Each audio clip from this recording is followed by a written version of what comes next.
just everywhere I've been, whether it was Houston, Jacksonville, it was just always finding a way to accommodate things for the athletes and make it easier. Like in Houston, we had daycare clubs as far as like our kids would go to the daycares during the game so they could spend time with other kids. And even in camp and just in Jacksonville, they welcome my family and my kids with open arms and just having an environment like that. And you appreciate that about the NFL. People think it's just about football, but there's a lot of programs that they offer and opportunities and just help if you need it in the city that you're in. And they're always willing to help us with that. What's doing, everybody? I'm Alec Lace. Thank you for watching First Class Fatherhood. Today's guest on the podcast is AJ Bouye. AJ is a cornerback for the Carolina Panthers. It's an honor to have him on the podcast today. So get down there, hit that subscribe button, tap the like, and let's jump into it right now with AJ Bouye on First Class Fatherhood.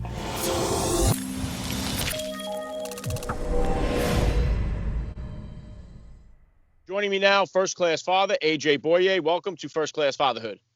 How's it going? All right, it's awesome to have you here with me today. Let's start like this. How many kids do you have? How old are they? I have two daughters. My oldest is 6 years old. Her name is Zoe, and my youngest is 1. Her name is Ryan. All right, are we going to be trying for the boy here, or are we all done? I'm definitely trying for a boy. But right now, my oldest daughter, she's the tomboy. She's around me when I train, things like that, and she just loves sports, so she's like copying my routine. Okay, very cool. Yeah, I got 3 boys. Then we got our girl on the final try there on the 4th try. If not, we'd have 5 by now, but we got her, and we locked it down there. Congrats. If you could, AJ, please just take a minute here to hit my listeners with a little bit about your background and what you do. Yes, I'm from Atlanta. Like I said, I'm a father of 2. I've been in the NFL going on 9 years, and I play for the Carolina Panthers. Yeah, very cool, AJ. And I know that you lost your mom not long after you were born yourself. And a lot of times I talk on my show about the fatherless crisis we have, where too many kids are growing up without a dad in their life. You grew up with just a dad in your life. So I kind of wanted to touch on that. What was your experience like growing up with your father? And did you have any other kind of like mother influences or mother figures in your life? Yeah, my experience growing up, it was a little bit different from other people. Like you said, I grew up with my father. He was a correctional officer, so he was very strict, but he always kept me in sports. So a lot of my mentors were my coaches and my dad. And, he has a belief that, fathers should always be there for their kids because it brings a different influence. And, I did have a motherly influence. My stepmom, who my dad is still married to this day, she took me in at an early age and just helped mold me also. Yeah, very, very cool, AJ. And then about how old were you then when you first became a dad, and how did that kind of change your perspective on life? I first became a dad when I was 23 years old. I had just finished my second year in the NFL, still young at the age, but had more responsibilities and just the sacrifices, as parents, whether you're a dad or a mom, just that you have to do, and always everything you're doing now, you have to put your kids first, even with decisions. So, I didn't understand it at a young age, but now I'm appreciating the sacrifices that my parents made, especially my stepmom and my dad. Yeah, very cool. What are some of the challenges, AJ, of being an elite athlete playing in the NFL while being a dad? Is the NFL very good at helping out the dads that are there at practice? Do they have the facilities there to help you guys out? What is the experience like being a dad in the NFL? The experience is a little different. As an athlete, the way we're wired mentally, we always thinking about our profession. We're always thinking about ways to get better, and it's just finding that balance in that routine where you could take care of work, but then knowing after that you have to devote time to your family and things that are important. That's one thing that I learned at an early age. And, just everywhere I've been, whether it was Houston, Jacksonville, it was just always finding a way to accommodate things for the athletes and make it easier. Like in Houston, we had daycare clubs as far as like our kids would go to the daycares during the game so they could spend time with other kids. And even in camp and just in Jacksonville, they welcome my family and my kids with open arms and just having an environment like that. And you appreciate that about the NFL. People think it's just about football, but there's a lot of programs that they offer and opportunities and just help if you need it in the city that you're in. And they're always willing to help us with that. Yeah, that's good to hear, AJ. And you mentioned there you played, Houston, Denver, Jacksonville, now Carolina. Now, do you have like a home base for the girls, or do you move to these different cities and then set up camp there? Like, how do you work that out? Yeah, I moved to different cities and set up camp, but my home base is in Atlanta, and they spend a good amount of time here, so that always helps out a lot. And that's been the biggest thing is just traveling because sometimes I'm by myself during the season. During the season is when they have school, so I take care of things like that. And luckily, I have a great support system in their mom, and then even with my dad traveling to bring them to me, it just helps out a lot.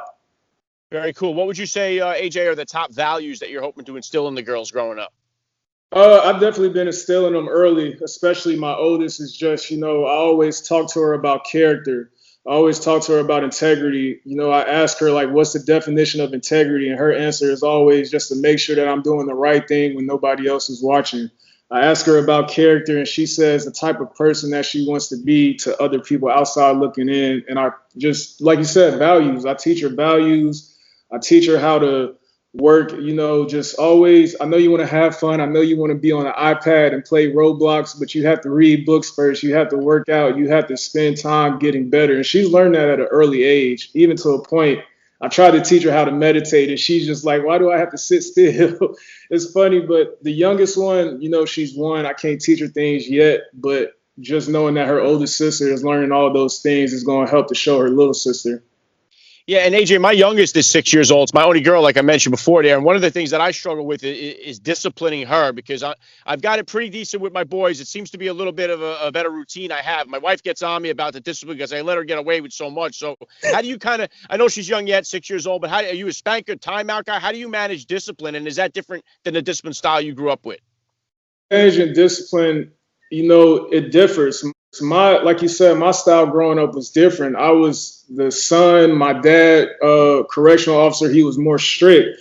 But even then, with my oldest daughter, and even with Ryan, my youngest, like they have like a certain, like they know how to pull heartstrings with me. They know how to act like they're sad and things like that. But I think they know when I'm not playing around and get serious by certain facial expressions that you got to give them. They know it's not time to play around. And that's been the biggest thing is like, I don't believe in putting hands on my kids, especially my daughters. I don't want them to learn those things. And so you just have to find other ways around it. I've done time out. I've done reading time, no TV, no iPad, things like that. And it's not really disciplining them. It's just showing them the other ways to be creative without having an iPad or watching TV. Yeah, well said. Yeah, I'll tell you what, it's inspiring because there's nothing more persistent than a 6 year old girl, so she'd be begging for an ice cream cone. I tell her no, a half hour later she's licking on one, so they're very, very, very persistent. And AJ, one thing I do like to ask all the NFL dads that I get on the podcast here, a struggle for a lot of dads is whether or not to decide to let their kids play tackle football. I know we have all the concerns that are out there, obviously surrounding the danger of the sport. What's kind of your take on it? What's a good age for kids to start playing tackle football? What's a good age for them to start? I think the biggest thing with not only boys or girls who want to play football, just in sports in general, you want to get the fundamentals first. So with my oldest, the one thing we did, we put her in gymnastics when she was 3 because they look at it as like we're bouncing on trampolines, we're flipping. It's things that are fun to them, but they're also developing certain type of talents, core strength, things like that. So I feel for, younger kids, if you want to get in football, you should start off with the basics. You should start off with flag football, get them around other kids and just enjoy the game without the physical part of it. And then maybe around 4th, 5th grade, you could start implementing that, middle school, things like that. But you always want to have, whether it's home or outside somewhere, you always want to have a good team that could teach them the right things before they actually get involved with the sports. So that's the biggest thing because you have younger kids who start physical football early and get hurt early, and it steers them off course and things like that, and now they have setbacks. So my biggest advice is just start off with flag football, training, things like that, and just get them to enjoy it before making it a job for them, if that makes sense. It does, yeah. That's one of the best things that they have now. I know it wasn't popular when I was a kid. Flag football was unheard of. Now it's very widely available, and I know it's become more popular. So I think it's cool that they have the opportunity, like you said, to get the fundamentals down before they start taking them blows to the body. So, and then what about how does your bedtime routine look like over there, AJ? How do you put them down to bed? Are you a storyteller, a book reader, a lullaby guy? How does your bedtime routine look over there? Bedtime routine. My youngest Ryan, she goes to bed between 7:30 and 8 every night. I play sleep sounds for her. We keep her up during the day, so it's a little bit easier.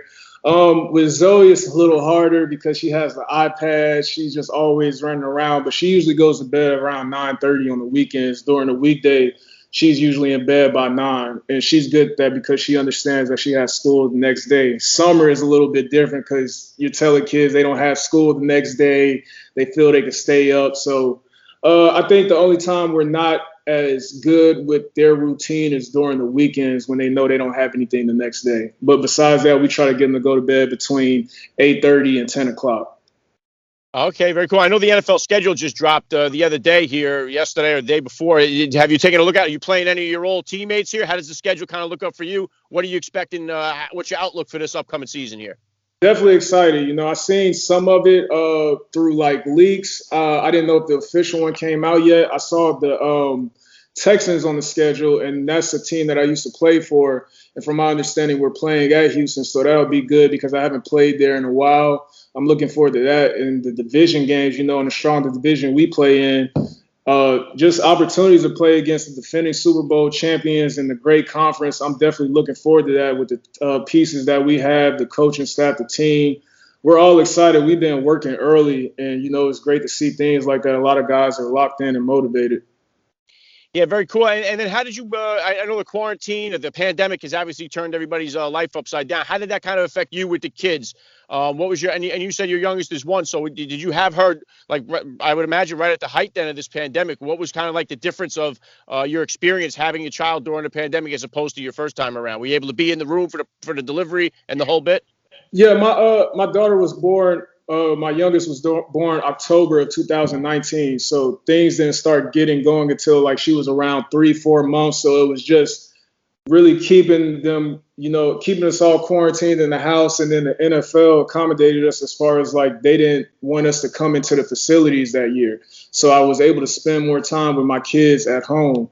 And I'm not gonna lie, it was a little nerve-wracking last year when I was in Denver because them traveling to all my games on planes. Luckily, that they didn't have to sit next to anybody with the protocols that the airlines was putting in. But when you with this whole virus, it's kind of scary because you have to do things to make sure that you're protecting those around you, not only you. So I think last year the NFL had a good protocol in, and even this year with the vaccines, Carolina done communicated with us saying, not only you guys, but your family, if they haven't gotten it yet, they could get vaccines that we offer for everybody. So they're taking the right approach with everything to make sure that they could get everybody back out there, everything normal, games, attendance, things like that. So I think if we didn't have that, it would have not had a good plan for my family, and I would have been a little bit more stressed.